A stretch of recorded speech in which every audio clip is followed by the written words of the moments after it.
Bless the Lord, O my soul, bless it. Have you ever wondered how one man could manage 700 wives and 300 concubines? Let's delve into the intriguing life of King Solomon, the Bible's most married man.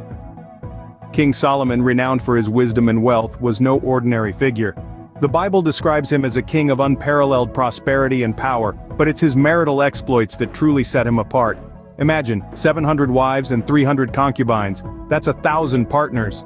These weren't your typical marriages though. In ancient times, kings often took multiple wives to establish alliances with other nations, and Solomon was no exception. Each marriage represented a bond, a pact, a promise of peace and cooperation between two kingdoms. But it wasn't all about politics. There were undoubtedly personal relationships and emotions involved. After all, Solomon was known not just for his wisdom, but also for his immense capacity for love. King Solomon's marriages weren't just about love or lust, but strategic alliances. Let's explore. Solomon's journey to becoming the Bible's most married man started with his first wife, an Ammonite princess. She was the daughter of Nahash, the king of the Ammonites, a neighboring kingdom. This wasn't just a marriage of love or attraction. It was a strategic move, a political alliance designed to secure peace between their two kingdoms.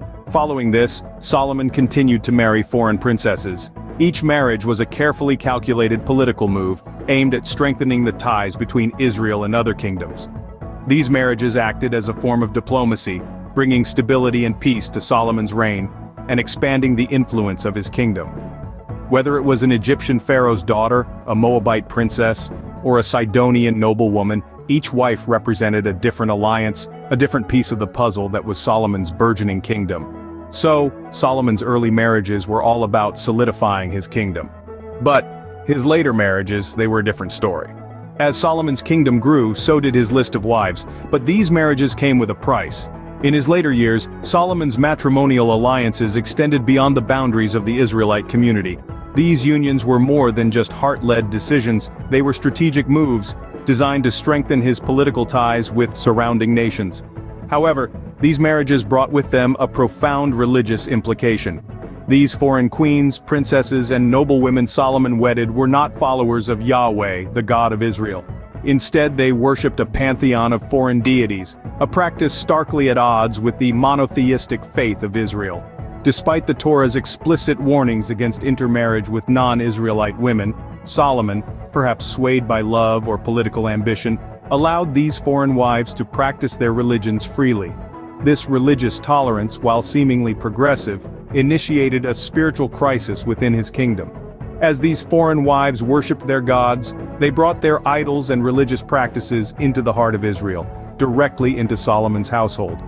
The Bible tells us that Solomon's heart was led astray by these wives, and he began to build high places or altars for these foreign deities, a direct violation of God's commandments.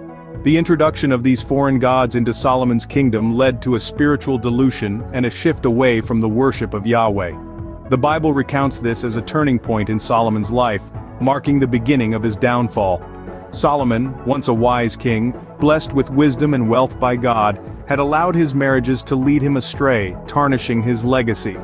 His actions sparked the wrath of God, leading to a prophecy of division in the kingdom of Israel after his death. This prophecy came to pass, and the once united kingdom of Israel was split into two, the northern kingdom of Israel and the southern kingdom of Judah. So, Solomon's multitude of marriages, while initially strategic, ultimately led to his downfall. His story serves as a powerful reminder of the potential consequences of straying from one's faith and principles. So what can we take away from Solomon's story of numerous wives and concubines? Well, King Solomon's tale is one woven with threads of politics, religion, and personal downfall.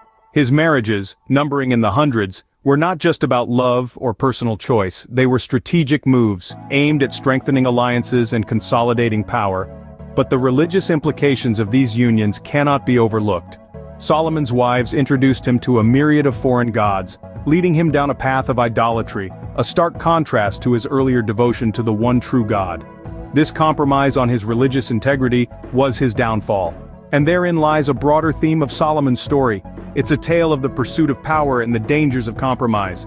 His life serves as a stark reminder that power should never supersede our core values, and that compromise, while sometimes necessary, can lead to our downfall if not checked.